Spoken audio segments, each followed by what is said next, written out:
Annuncio vobis gaudium magnum. Habemus papam.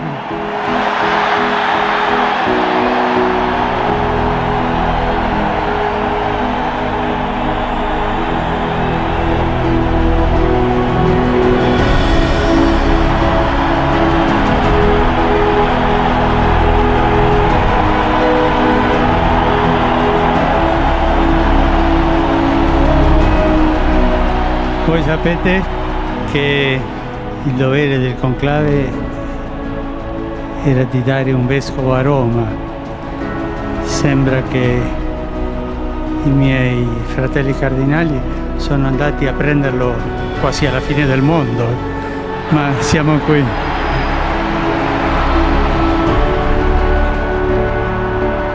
안주하지 않는 교회, 변화하고 발전하는 교회가 프란치스코 교황이 지향하는 교회죠. 주교 시절부터 남다른 분이셨어요. 훌륭한 예수의 사제였고 인품도 훌륭했고 무엇보다 믿음을 실천하셨죠. 프란치스코 교황의 글에는 언제나 소외된 이들에 대한 걱정이 가득합니다. 가난하고 멸시받는 사람들, 신의 손길이 잘 닿지 않을 것 같은 사람들에 대한 걱정이죠. 언제나 용감하셨어요. 권력자 앞에서도 흔들림 없이 자기 생각을 밝힐 수 있는 분이셨죠. 제 목소리를 낼 수 없는 이들의 대변자. 교황이 되신 베르고글리오 추기경은 그런 분이었어요. 베르고글리오 추기경은 청밀한 데다 행정 능력도 뛰어납니다. 이 두 가지를 겸비한 사제는 드물죠. 프란치스코 교황은 타의 모범이 되는 삶을 살아오셨습니다. 새로운 시대가 바라는 사제의 길을 걸어오셨어요. 전 세계 가톨릭 신자들이 보고 따를 만한 역할 모델이 되어주셨죠.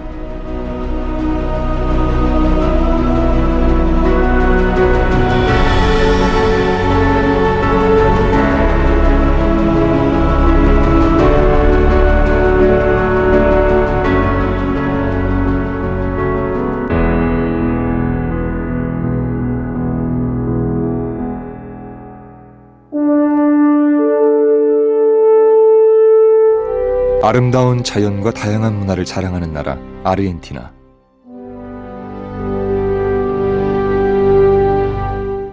세계적인 고봉, 끝없이 펼쳐진 평원, 감탄이 절로 나오는 폭포들도 이 나라에 있죠. 티에라 델 푸에고 섬은 아르헨티나뿐만 아니라 아메리카 대륙의 최남단입니다. 세상의 끝이란 말이 제일 잘 어울리는 곳이죠.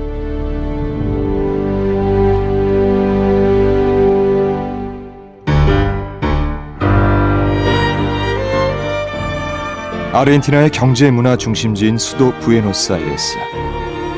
남아메리카의 파리란 별명에 걸맞게 유럽식 건축물이 즐비한 이곳에선 다양한 문화생활도 즐길 수 있습니다.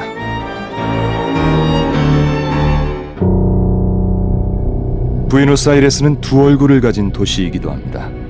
거대한 빈민가, 높은 범죄율 역시 이곳의 현실이죠.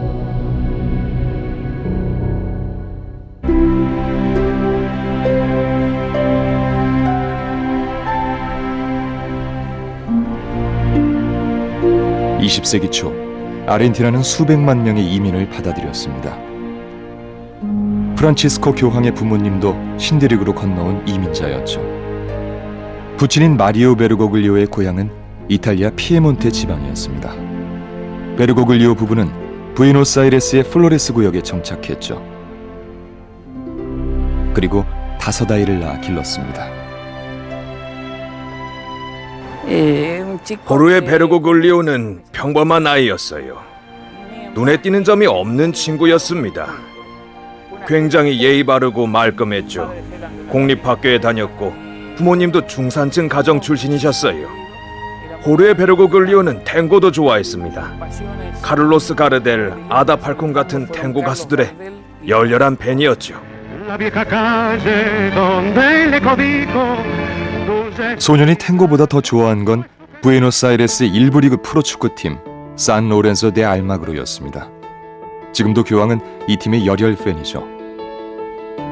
산 로렌소는 로렌소 마사라는 신부가 동네 축구팀한테 성당 뒤뜰을 경기장으로 내주며 창단됐다고 합니다.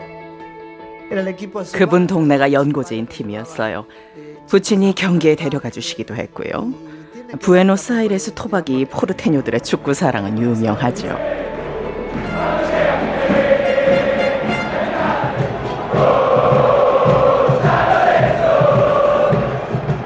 소년 호르에는 축구, 탱고를 좋아했고 친구들과 잘 어울렸습니다. 여자친구를 사귄 적도 있었죠.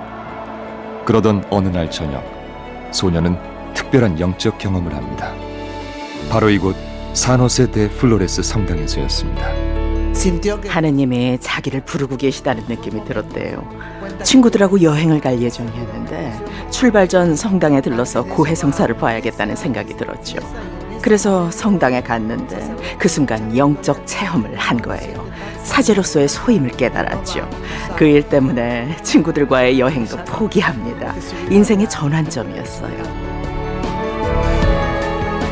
Dopo la confessione ho sentito che qualcosa era cambiata e io non ero lo stesso, avevo sentito proprio come una voce, una chiamata, ero convinto che io dovevo diventare sacerdote. 목자의 길을 가라는 하느님의 음성을 가슴에 품은 채 호르에는 화학기술 자격증을 따고 중등학교를 졸업합니다. 그리고 예수회에 입회하죠. 20대 초반의 호르에한테 닥친 최대 난관은 폐렴이었습니다. 생사의 기로에 몰려 폐 일부까지 잘라내야 했죠.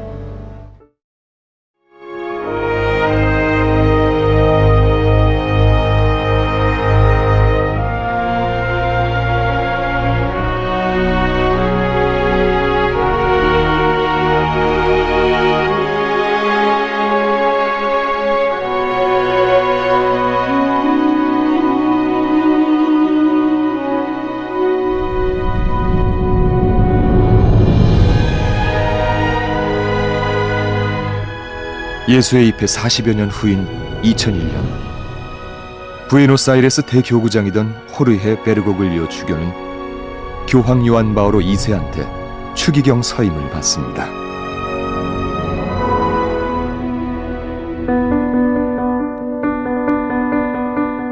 (2001년) 아르헨티나 경제는 휘청였습니다. 대통령이 물러났고 임시 대통령은 채무 불이행을 선언했으며 실업률이 치솟고 화폐 가치가 폭락하고 폭동이 잇따랐죠. 신임 추기경은 두 가지 목표를 세웁니다. 죄 없는 양들을 보호하고 고통받는 양들을 위로하는 것이었죠. Pedimos ser custodios de nuestros hermanos que están pasando por momentos difíciles y no tienen que comer, son desalojados, no tienen techo. Los hermanos que están solos. Hacer la paz es hacernos cargo de esos hermanos. Cuando ya olvidamos a los hermanos que están sufriendo, ya sembramos una semilla de violencia. 베르고글리오 추기경은 항상 이렇게 말씀하셨어요. 가난한 자들, 도로 한쪽으로 밀려난 자들이 투명 인간이 돼간다고요. 사회는 이런 사람들을 보고도 모른 척하고 이들은 거리 풍경의 일부가 돼버렸다고 하셨죠. 눈을 크게 뜨고 이 사람들을 보라는 말씀이셨습니다.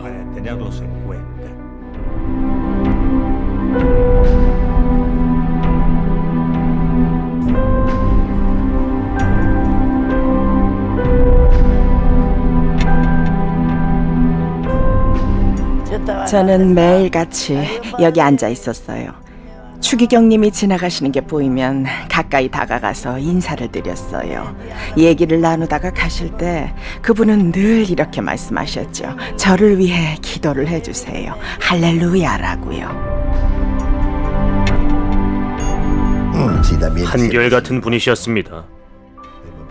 항상 세상의 불평등과 불의를 고민하셨어요.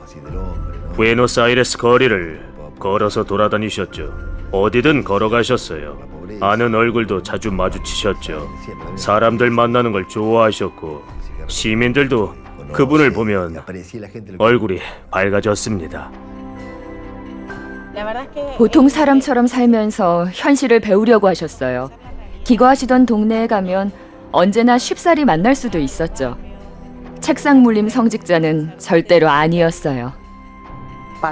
제게 그분은 세상 물정을 잘 아는 보통 신부님이세요. 같이 지하철을 탄 적도 많고 얘기도 많이 했거든요. 우리 교구로 오시면 같이 걸으며 이런저런 얘기를 했어요. 그분은 우리 신부님, 빈민가의 신부님이셨죠. 솔직히 말씀드리자면 그분이 여기를 떠나신 게 섭섭해요. 도움이 필요하면 언제든 신부님께 전화를 했거든요. 항상 우리 얘기를 들어주고 도와주셨어요. 베르고글리오 추기경은 교회는 경계선 위에 있어야 한다고 말씀하셨어요. 사람들을 교회로 부르지 말고 사람들이 사는 곳으로 가라는 말씀도 사제들한테 아주 많이 하셨습니다.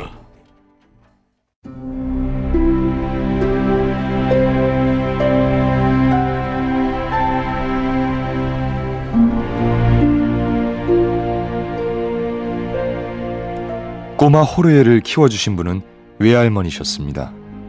외할머니를 향한 사랑은 노인과 말기 환자들에 대한 관심으로 확대됐죠.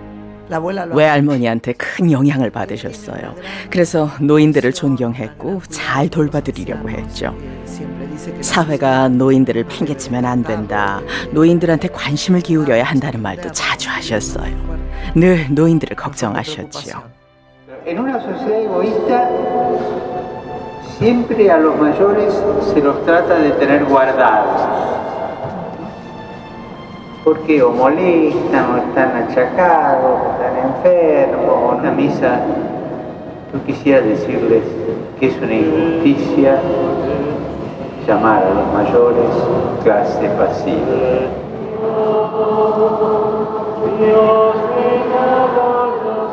베르고글리오 추기경의 교리 해석은 보수적이었습니다. 여성사제, 동성애, 낙태에 반대해 아르헨티나 정치인들의 공격도 자주 받았죠. 교황이 되기 전 베르고글리오 추기경은 아르헨티나 정치권과 상당한 갈등을 겪었습니다. 아르헨티나 역시 정치 지도자들은 풍족한 생활을 하고 다수의 서민들은 빈곤에 시달리는 나라죠. 베르고글리오 추기경은 이 점을 자주 지적했어요. 정치인들은 추기경의 보수적인 시각을 공격했고요. 2010년 아르헨티나 대통령 네스토르 키르치네르와 그의 부인이자 현 대통령인 크리스티나 페르난데스는 동성결혼 합법화를 밀어붙입니다. 추기경은 반대했죠. 크리스티나 페르난데스는 종교계의 반발에 경로했고 추기경한테 직격탄을 날렸습니다. 현대판 종교재판을 이끈다는 비난이었죠. 베르고글리오는 사회, 윤리적 이슈가 불거질 때마다 가톨릭의 전통적인 가르침을 고수하는 보수파였습니다. 프란치스코 교황이 걸어오신 길을 돌아보면 알 수 있죠. 그분은 인간의 존엄성을 굳건히 믿는 분이고 이웃을 돕는 일에 커다란 의미를 부여하는 종교 지도자였어요. 정치적 올바름을 먼저 따진 게 아니라 각각의 이슈들을 하나의 통합된 시각으로, 그러니까 큰 그림에서 보신 거죠. 베르고글리오 추기경의 주된 관심사는 빈민, 노인, 어린이들의 열악한 사회적 지위였습니다. 하지만 아르헨티나 언론은 그런 기본 전제를 보도하지 않았어요. 베르고글리오 추기경은 정치에 관여한 적이 없습니다. 기자들이 그분 말씀을 마음대로 가져와서 이런저런 걸 의미한다고 해석한 것뿐이었죠. A la incertidumbre de un país dañado por privilegios, por los que utilizan el poder en su provecho, por quienes exigen sacrificios incalculables escondidos en sus burbujas de abundancia, mientras evaden su responsabilidad social y lavan las riquezas que el esfuerzo de todos produce. 추기경은 종종 단호한 어조로 사회 일각을 꾸짖었습니다. 특정 정파를 편든 건 아니었죠. 공동체 윤리를 강조한 것뿐이었습니다. 하지만 언론과 정치권은 그걸 인신공격으로 받아들였죠. 전임 아르헨티나 대통령 네스토르 키르치네르는 베르고글리오 추기경이 야당 지도자란 말까지 했어요. 아르헨티나 정부의 불쾌감은 엄청났죠.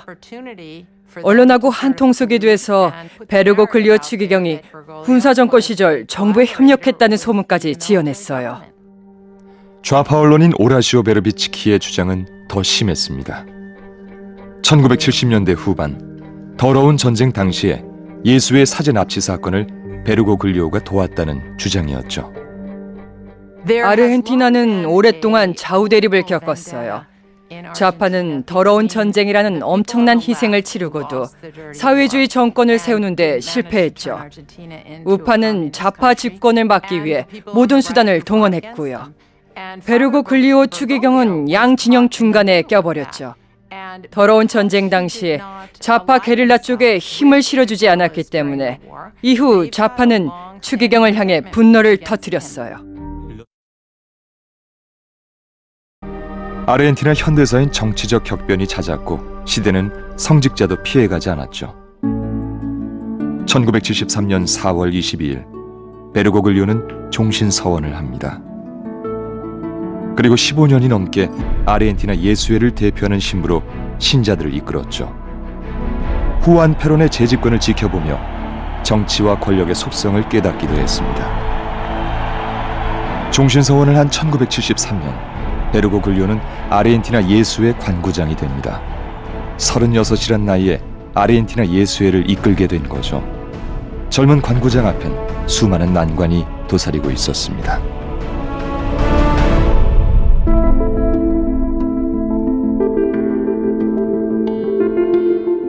힘든 시절이었어요. 1973년 아르헨티나는 대통령이 4명이었습니다. 대통령이 3번 바뀌었죠. 1976년엔 쿠데타로 군사정권이 돌아왔습니다. 그러니까 베르고 글리오는 엄청난 혼란기에 아르헨티나 예수회 관구장을 맡았던 거죠. 변화는 가톨릭교회 내부에서도 시작됐습니다. 남아메리카 사제, 신학자들이 정치, 경제, 사회혁명을 통한 해방이란 관점에서 예수님의 가르침을 해석하기 시작한 거죠. 바로 해방신학입니다. 극단주의자들은 이 논리로 사회주의 혁명을 부르짖는 게릴라들을 옹호하기도 했습니다. 베르고 글리오는 좌우 대립의 거리를 두려고 노력합니다. 하지만 정치 폭력은 상대를 가리지 않았죠.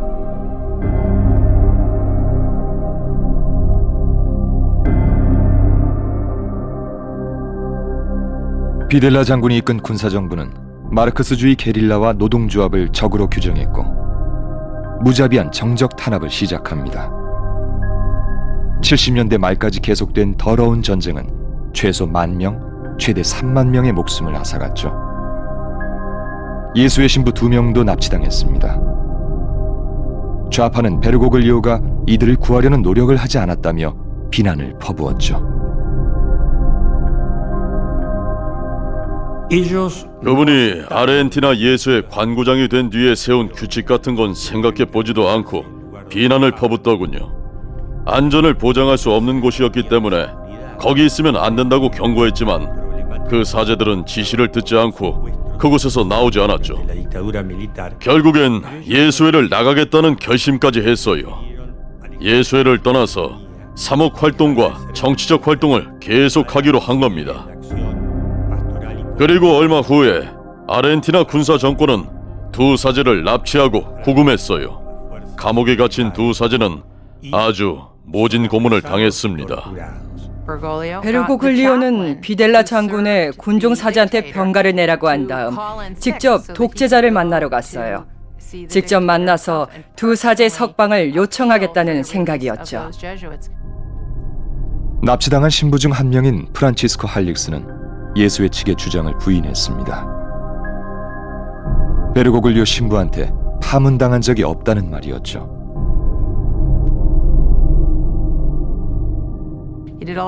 더러운 전쟁 피해자들을 돕기 위해 몰래 많은 일을 했어요. 군사 정권에 쫓기는 사람한테 자기 신부복하고 신분증을 건네준 적도 있죠. 국경을 넘어가라고요. 이런 식으로 사람들을 도운 건 정치적인 입장 때문이 아니라 인도주의적인 이유 때문이었죠.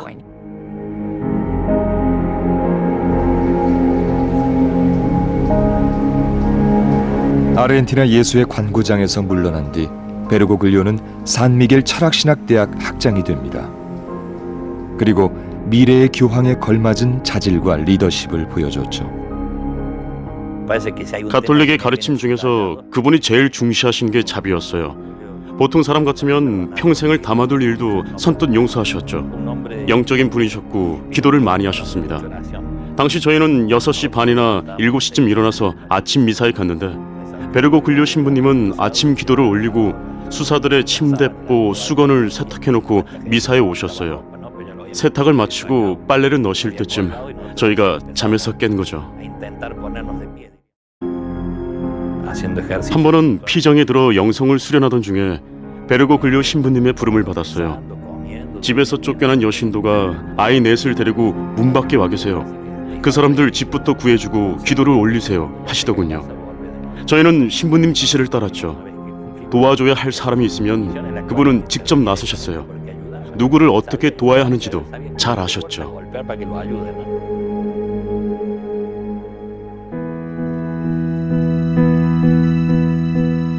(1986년) 베르고 글리오는 몇 개월간 독일로 건너가 신학 공부를 합니다. 아르헨티나로 돌아온 뒤에는 코르도바의 예수의 공동체에 파견돼 고해 사제와 영성 지도자로 봉사했죠. 고위 성직자가 될 걸 예상한 사람은 없었습니다. 하지만 부에노스아이레스 대교구장 콰라시노 추기경은 그를 주목하고 있었죠. 1992년 베르고 글리오는 부에노스아이레스 대교구 보좌 주교에 임명됐고 5년 후에는 대교구 주교가 됩니다. 자기 고향의 영적 지도자가 된 거죠.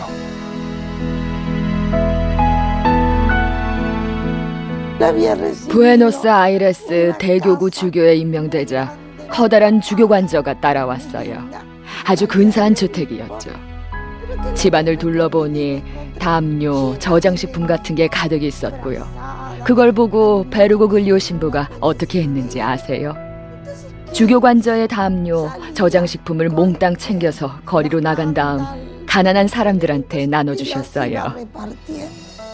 El Señor viene a inaugurar su reino. Con su humildad y mansedumbre nos desinstala de todo sueño cómodo de poder y vanidad eclesiásticos y nos invita a volvernos disponibles a estar al servicio de los demás. 부에노스아이레스 대교구장은 아르헨티나 종교계를 통틀어 가장 권위 있는 자리예요. 사람들이 처음에 놀란 건 그분이 직접 전화를 받는 거였죠.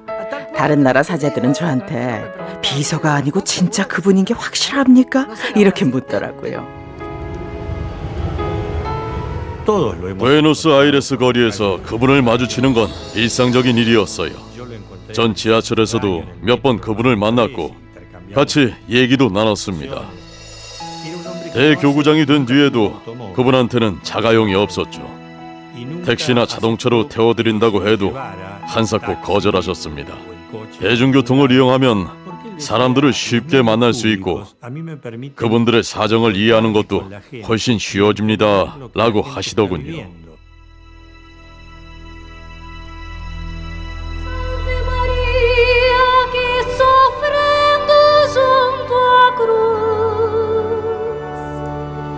베르고 글리오 추기경의 영향력은 아르헨티나 너머로 확대됩니다.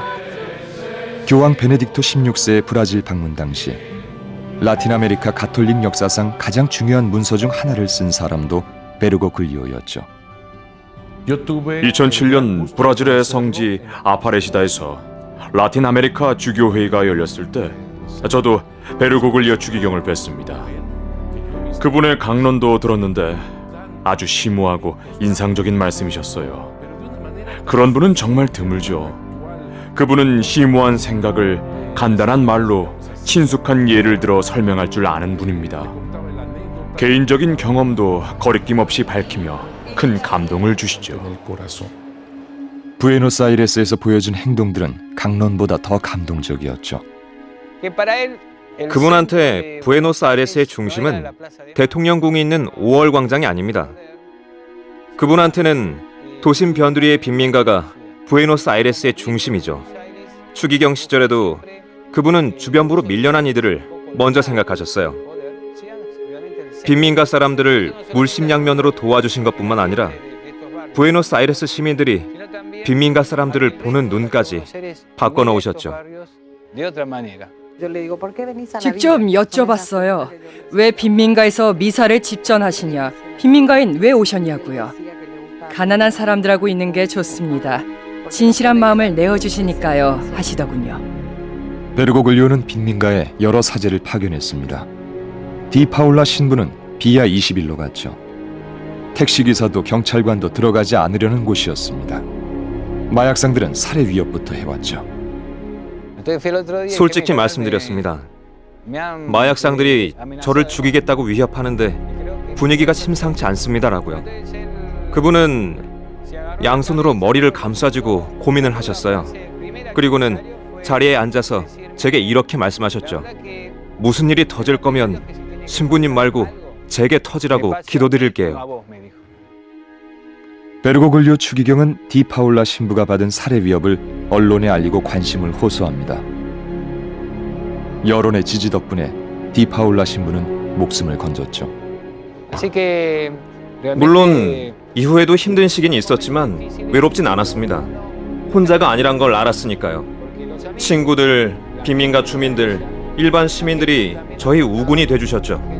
추기경님은 제일 든든한 우군이셨어요. 부에노스아이레스 대교구는 갖가지 문제가 얽히고 설키는 곳입니다. 베르고글리오 추기경과 사제, 자원봉사자들은 갖가지 사회사업을 벌였어요. 그 중에서도 교도소 수감자, 거리의 아이들을 위한 사업은 대교구에 활력을 불어넣었죠. 베르고글리오 신부님이 특별한 이유가 바로 그겁니다. 머리로 이해하고 끝나는 분이 아니라 옳다고 생각하는 걸 행동으로 옮기는 분이니까요. 신학적인 주제나 문화사업 같은 데 몰두하는 분이 아니죠. 그쪽을 무시하는 건 아니지만 늘 사회적 실천을 더 중시하셨습니다. En esta ciudad se explota a trabajadores en talleres clandestinos.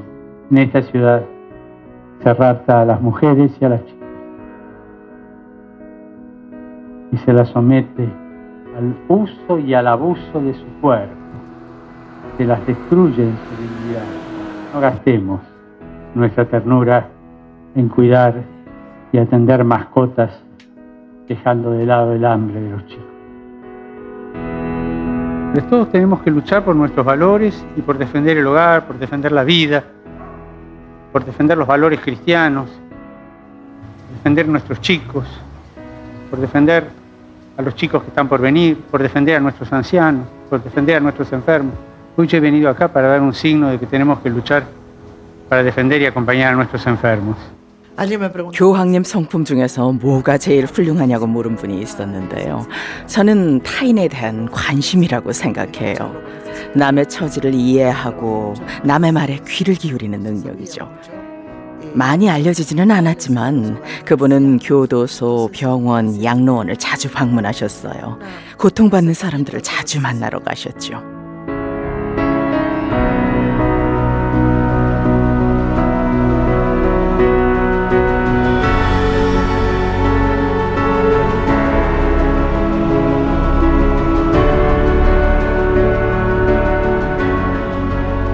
소외된 이웃을 향한 애정과 연민은 성모교일 세족식에서 잘 드러났습니다.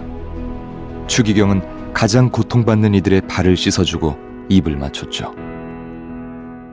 자비와 사랑, 겸손을 보여주는 행사죠. 프란치스코 교황께서는 추기경 시절에도 세종 미사를 많이 하셨어요. 부에노스아이레스에서 제일 가난하고 제일 고통받는 사람들을 직접 찾아가셔서 발을 씻겨주셨죠.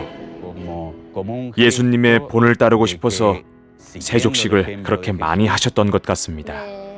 제 발을 씻겨주시고 제 발에 입을 맞춰주셨어요. 감동적이고 아름다운 순간이었죠. 깊은 감명을 받았어요. 기쁨과 슬픔이 동시에 밀려오더군요. 추기경께서 제 발을 씻겨주시는 걸 보니 가슴이 벅차올랐어요. 너무 기뻐서 눈물이 났죠. 언제나 겸손하셨지만 동시에 엄청나게 의지가 강한 분이기도 하셨죠.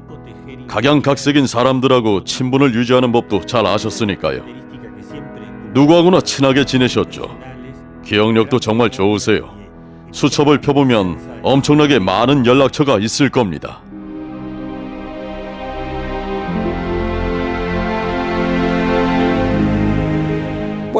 한 번은 그분이 저한테 이렇게 묻더군요. 어느 팀이십니까?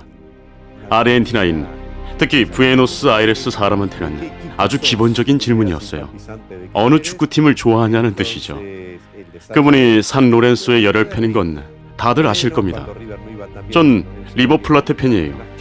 그날 이후로 리버플라테 성적이 나쁘고 산 로렌소 성적이 좋을 때면 제게 농담을 거시더군요. 보통 신부님이 아니라는 건 그때 알았어요. 진심으로 이웃과 친해지려고 노력하는 분입니다. 깊이 사귀고 싶은 마음이 절로 생기는 분이죠. 베르고글리오 추기경과 스코르칼 라삐가 나눈 대화는 책으로 엮여나와 베스트셀러가 됩니다. 천국과 지상이죠. 우린 두 종교가 동반자가 될 수 있다. 동반자가 돼야 한다는 점을 설명하고 싶었어요. 각 종교의 정체성을 지키면서도 협력할 수 있다. 부에노스아이레스와 전 세계의 평화와 영성을 위해 힘을 모을 수 있다는 메시지를 전하고 싶었죠.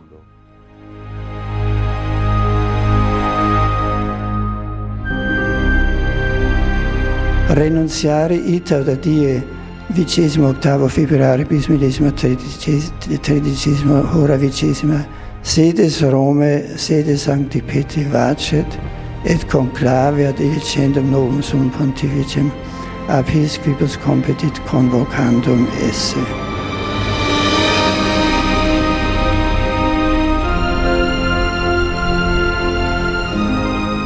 처음 그 소식을 들었을 때는 믿기지가 않더군요. 정말 놀랐어요. 교황께서 물러나신 일이 근대에 들어와서 한 번도 없었으니까요. 저도 얼떨떨한 기분으로 콘클라베에 참석하러 갔습니다. 앞날을 예측하기가 어려웠어요. 새로 선출된 교황은 변화와 전통을 동시에 보여주는 사지였죠. 베르고글리오 추기경의 교황 선출은 큰 의미를 지닌 일대 사건입니다. 콘클라베에 참석한 각국 추기경들은 베네딕토 16세께서 발표하신 자비에 관한 회칙이 눈앞에 펼쳐진 것처럼 투표를 했어요. 가톨릭의 자비를 온몸으로 실천한 분을 뽑았죠. Buonasera. Padre nostro che sei nei cieli, sia santificato il tuo nome, venga il tuo regno. 교황께서 주님의 기도와 성모송을 이끌며 첫 기도를 올리신 데 감격했어요. 가톨릭 신자라면 누구나 아는 기도죠. 로켓 과학자도 문맹자도 아는 기도입니다. 모두가 함께 기도를 올리는 모습이 아름다웠어요. 전임 교황님들처럼 누구한테나 복음을 전할 능력을 지닌 분을 뽑고 싶었는데 저희 바람이 이루어졌죠. 처음으로 라틴 아메리카 출신 교황이 탄생하자 라틴 아메리카 신자들은 환호합니다. 아르헨티나인들의 기쁨은 특히 컸죠.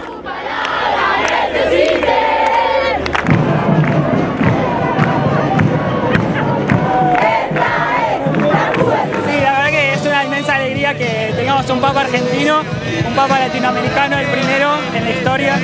Y la verdad que es un orgullo para uno ser joven y vivir este momento junto a nuestros amigos y con toda la iglesia también. Una felicidad inexplicable, una emoción está en la Plaza de Mayo que no hay palabras, hay que vivirlo. Ya estoy feliz porque es un hombre capaz, inteligente, humilde, con muchas ganas de poder transformar la iglesia. 감정이 북받치더군요. 그분이 흰색 수단을 입고 걸어 나오시는 걸 보자마자 감격했어요. 제게 전화도 걸어주셨죠. 로마에서 놔주지를 않네요. 돌아가지 말랍니다 하시더군요. 기쁘면서도 한편으로는 슬프더군요. 그분을 빼앗긴 것만 같아서요. 그분은 전 세계 소속이 되셨어요. 물론 기쁘고 뿌듯하긴 했죠. 하느님의 섭리로 이 땅 아르헨티나에서 태어나신 분이 교황에 선출되셨습니다. 덕분에 신도들의 종교적 열의는 더 뜨거워졌죠.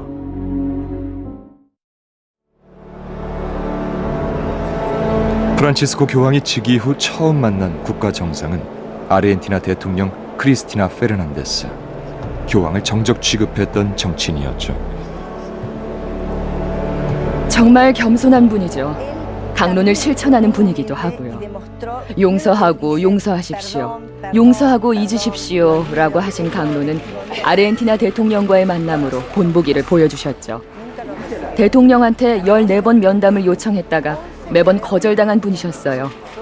매년 열리는 찬양 예배에서 그분을 마주치지 않기 위해 페르난데스는 11번 그 기간에 외국을 방문했죠.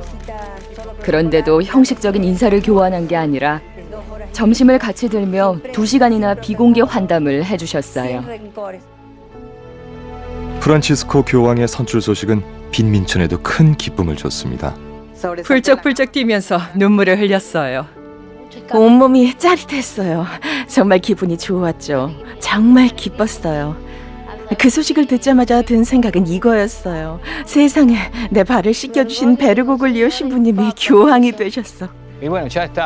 빈민가의 교황, 슬럼가의 교황이라더군요. 정말 기뻐했죠. 빈민가 주민들이 그렇게 적힌 플래카드를 만들어주시기도 했습니다. 성당에 걸라고요. 비아 21에서 직접 만들어서 가져왔다고 하시더군요. 자신들을 형제로 생각하는 분이 가톨릭의 수장이 되셨으니 빈민가 주민들의 기쁨은 정말 대단했습니다. 아르헨티나인들은 기쁨을 나눌 방법을 찾았죠. 교황이 평생 응원해온 축구팀은 특별한 걸 준비합니다. 그분이 교황으로 선출되신 게 수요일이었는데 산 로렌소는 다음 토요일인가 일요일에 콜론 산타페하고 시합이 있었어요. 우리 팀은 교황 선출의 기쁨을 유니폼에 담고 싶었고 아르헨티나 축구연맹의 허락을 구했습니다. 축구연맹은 딱 한 번만 그 유니폼을 입어도 된다고 허락해 주었죠. 산 로렌소 대 알마그로의 입장에선 중요한 기회였어요. 아르헨티나 안에선 꽤 지명도 있는 축구팀이지만 그분이 교황에 뽑히시기 전까지만 해도 해외엔 그다지 알려지지 않았거든요. 교황님 얼굴을 새긴 유니폼은 저희가 기대했던 것보다 훨씬 좋은 결과를 가져다 주었죠. 최초의 아르헨티나 출신 교황, 라틴 아메리카 출신의 교황인 동시에 최초의 신대륙 출신 교황이십니다. 전 세계 가톨릭 인구의 절반 가까이를 차지하는 대륙에서 태어난 교황이신 거죠. 라틴 아메리카는 가슴 아픈 사건을 많이 겪은 곳입니다. 반면에 긍정적인 면모도 많이 지닌 곳이죠. 가족의 소중함을 알고 다양한 뿌리에서 자라나온 다채로운 문화가 존재하고 종교적인 열의도 뜨거워요. 든든한 문화적 뿌리, 조상들에 대한 애정, 오랜 세월 축적된 문화적, 종교적 유산을 가진 곳입니다. 이런 장점들은 전 세계와 나눠도 좋을 거라고 생각합니다. 이런 면에서 볼 때 프란치스코 교황의 선출은 아주 중요하죠. 가톨릭 역사상 처음으로 라틴 아메리카 출신 사제가 교황에 선출된 건 하느님께서 내려주신 계시라고 생각합니다. 교회 사업에 적극적으로 참여하라는 계시죠. 이제 가톨릭 신자들은 더 큰 책임감을 갖고 신앙생활을 해야 한다고 봅니다. 교황님께 큰 감동을 받았습니다. 의례적이고 형식적인 일들에 구애받지 않고 스스로를 드러내시는데 감동을 받았어요. 그분은 교황인 동시에 인간이고 싶어 하시죠. 숙박비를 직접 내셨고 당신을 위해 기도해달라고 부탁을 하십니다. 앞으로도 인간적인 면모를 꾸준히 드러내주시면 좋겠어요. 프란치스코 교황님은 말이 아니라 행동으로 가르침을 주시는 분입니다. 평범한 사람도 쉽게 이해할 수 있는 말로 가톨릭 신앙을 설명해 주시는 분이죠. 여보세요, 호르헤입니다 하시더군요. 그 말을 듣고 저는 이렇게 여쭤봤죠. 교황님이요? 그분은 이렇게 말씀하셨어요. 네, 맞아요. 제 목소리를 어떻게 아셨어요? 전 대답했죠. 어떻게 모를 수가 있겠어요. 정말 겸손하시죠? 제 비서가 깜짝 놀라서 제게 알려주더군요. 교황님께서 전화를 하셨어요. 저는 말했죠. 연결해요. 교황님이 생일 축하해요 하셔서 저는 호르헤 신부님 건강은 어떠십니까? 참 이젠 프란치스코로 이름이 바뀌셨죠 했어요. 그분은 호르헤 신부님이란 호칭을 좋아하셨거든요. 친구도 정말 많으신데 제 생일까지 기억해 주셨죠. 교황이 되기 전에도 그러셨어요. 사람들을 만나고 함께 어울리는 기쁨을 늘 숨기지 않으셨죠. 사람들을 위해 존재하는 교황청을 만들겠다는 결심을 하셨을 겁니다. 프란치스코 교황은 어떤 분이고 가톨릭을 어떤 방향으로 이끌지 전 세계는 궁금해합니다. 교황청 관계자가 아니라서 책임 있는 답변을 드릴 수는 없지만 그분 말씀들을 돌아보면 이런 추론은 가능하죠. 지금의 위치에 안주하지 않는 가톨릭, 정체되지 않는 가톨릭을 바라실 거예요. 방에 갇힌 사람은 숨이 막혀 죽는다, 그런 말이 있잖아요. 폐쇄적이지 않고 사람들한테 먼저 다가가는 가톨릭이 될 거예요. 프란치스코 교황은 청빈한 교회를 만들기 위해 애쓰실 겁니다. 재산을 버리고 청빈하게 사신 성 프란치스코를 본받기 위해서 이름도 프란치스코를 고르신 겁니다.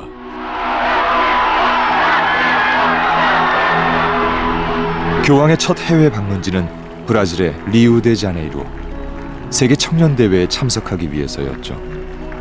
가톨릭의 변화를 직접 확인하기 위해 세계 각국의 청년 신도 수백만 명이 리우에 몰려들었습니다. Já está sentindo o espírito da jornada muito forte nas pessoas, elas te olham diferente quando te veem com kit. A gente sente realmente que é uma alegria receber os peregrinos e receber o Papa. Mas a emoção é muito grande ter um Papa dos pobres, um Papa que vai ao encontro da juventude, que anda na chuva, que pisa no chão sujo, que pisa nesse chão banhado de sangue, que muitas vezes sangue da nossa juventude. Foi uma semana excelente, teve um astral muito bom, eu pude sentir uma paz assim que eu nunca senti há muitos anos, assim. Eu que sou uma pessoa até nova, assim, mas eu nunca havia visto aqui no Rio uma coisa tão maravilhosa como eu tô vendo agora. 요한 바오로 2세 교황 시절을 한번 돌아보십시오. 1970년대 후반 그분이 교황에 선출되자 동구권에선 가톨릭 교세가 급격하게 확장됐죠. 지금 가톨릭이 풀어야 할 최대 과제는 뭘까요? 세계화의 물결이 전 지구를 휩쓰는 가운데 가톨릭 신자 대다수는 빈곤에 시달리고 있습니다. 요한 바오로 2세께서 동구권을 변화시키셨듯이 프란치스코 교황께서 극심한 빈부격차와 빈곤 문제의 돌파구를 찾아주시면 좋겠어요. 이런 일이라면 가톨릭 교회 밖으로도 교황의 영향력을 행사하실 수 있을 겁니다. 이제 가난한 이들의 대변인이 세계에서 가장 영향력 있는 종교 지도자 자리에 오르셨어요. 진정한 가톨릭 신자라면 그분을 본받아서 어려운 이웃을 돌아보고 그분들의 처지를 이해하려고 노력해야죠. 교황께서 잘 이끌어주시면 이웃사랑의 중요성을 전 세계가 깨닫게 될 겁니다.